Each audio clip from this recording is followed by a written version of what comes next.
我冇話每一首歌你都要擘大個口嚟唱，但係去到有啲嘅音，你唔擘大個口，根本就係唱唔到出嚟。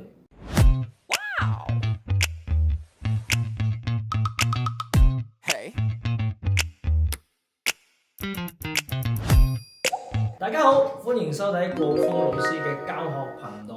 今集咧，我想講嘅就係其中一位我自己好中意嘅參賽者子瑩。而今集佢就夥拍星夢其中一位嘅歌手，去唱咗一首歌，我哋一齊嚟聽聽。可以笑的話不會哭，仲想我教嗎？可找到知己哪會孤獨，偏偏我永沒有遇上，問我一雙足印的風霜怎可結束？第一段俊樂已經演繹咗佢自己本身好靚嘅聲音出嚟，而且啦呢首歌我相信任何一個年代嘅人咧都一定會識唱《誰明浪子心》，但係啦呢首歌本身咧王傑唱嘅版本就係好大聲，係咪？可以笑的話不會哭。咁當然星夢裏邊所有嘅歌手都有佢哋自己獨特嘅風格，而俊樂咧今次演繹咗一種哇好柔情嘅聲音。嗱，呢個並唔係佢成首歌嘅演繹方式啊！記住，我哋每首歌我講過就係要起承轉合，我哋將由低去到高，慢慢升華上去，同埋俊樂把聲真係好靚。而其他參賽者聽完之後，哇，有咁高嘅咩？首歌真係有咁高㗎？可以愛的話不退縮，好想知的心哪怕催促，可惜每次遇上熱愛，沒法使我感覺我終於遇上幸福。呢啲就係每一個合唱嘅 partner 所要嘅嘢，就係咩啊？默契。呢個你俾我幾多，我俾翻你幾多，大家唔會有一個差天共地嘅感覺。你說愛我等於要把我捕捉，實在沒法擔起這一種愛。在這夜我又再度漂泊，你的痴情請勿繼續，請你收起一切，相信這萬是結局。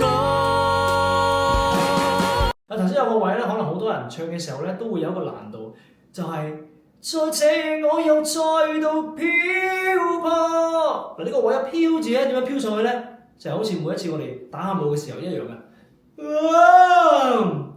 漂泊，唔好一夜就上去喎。在這夜我又再度漂泊。你諗下兩個分別幾大？邊個好聽啲？你自己講啊。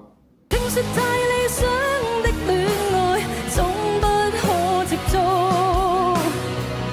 我腳那般千山走遍，亦要設法去捕捉。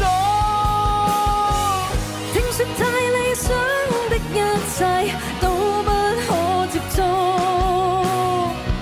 我在自身寂寞路途，在哪裏會有幸福？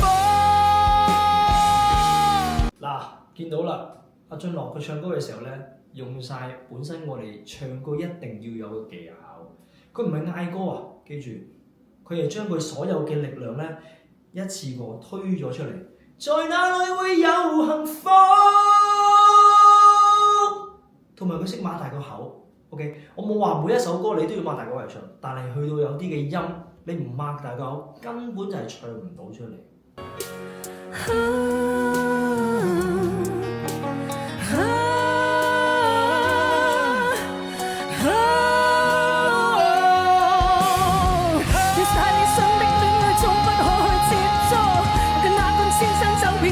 設法去捕捉，聽說太理想的一切都不可去接觸，我在自身寂寞路途，在哪裏會有幸福？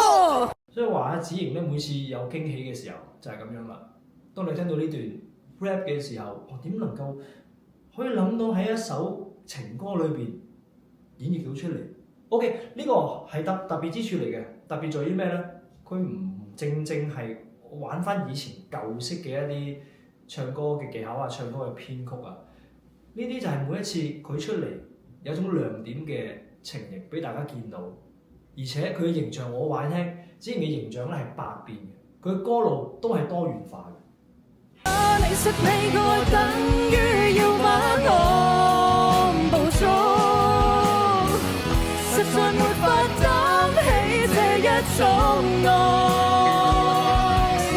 在這夜我又再度漂泊，你的痴情靜默繼續，請你收起一切，相信這晚是結局。有一個咧，大家都要留意一樣嘢，我哋每次唱歌揸咪嘅時候咧，有個情況出現就係噴咪。頭先俊樂演繹咗一個唔噴咪嘅技巧，就係、在這夜我又再度飄，好多人唱歌就會咁啦，漂泊，咁你聽到噗一聲啦。但係俊樂嗰個技巧就係、在這夜我又再度漂泊，佢哋用少少氣息去唱佢出嚟，而唔係用嗰種力飄飄。你而家聽到飄飄飄、噗噗噗噶嘛，係咪？但係進落呢個技巧係大家值得去學習嘅。聽說太理想的戀愛，總不可接觸，我卻哪管千山走遍，亦要設法去捕捉。聽說太理想的一切，都不可接觸，我在自身寂寞路途，在哪裏會有幸福？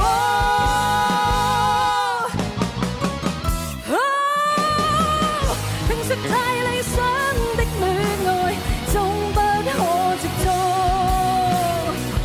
我卻哪管千山走遍，亦要設法去捕捉。聽說太理想的一切，都不可接觸，我在自身寂寞路途，在哪裏會有幸福？成日都話我哋每一個唱歌嘅人要享受個舞台，而唔係俾一個比賽影響自己嘅心態同埋心情。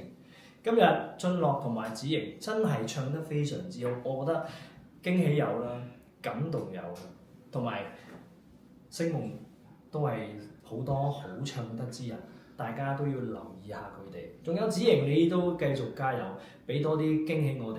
嚟緊最後嘅階段，你要俾心機，努力加油！大家記住點讚我哋嘅小紅書、抖音同埋 YouTube Channel，誰都可發光，梗係揀呢個地方啦。